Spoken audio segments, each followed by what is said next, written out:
Supreme কোর্টের নির্দেশ মেনে প্রায় 9 বছর পর সমস্ত বাধা বিপত্তিকে উপেক্ষা করে অবশেষে সম্পন্ন হল রাজ্যে এসএসসির শিক্ষক নিয়োগ পরীক্ষা।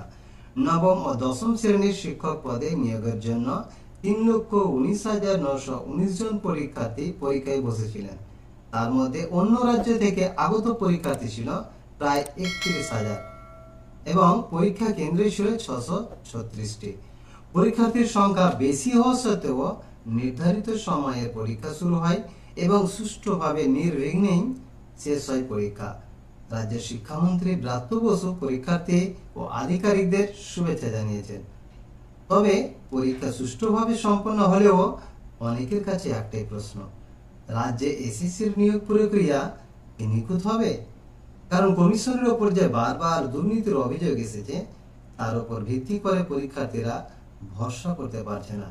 তবু শিক্ষামন্ত্রী ব্রাত্য বসু পরীক্ষার্থীদের সর্বোচ্চ আশ্বাস দিয়েছেন।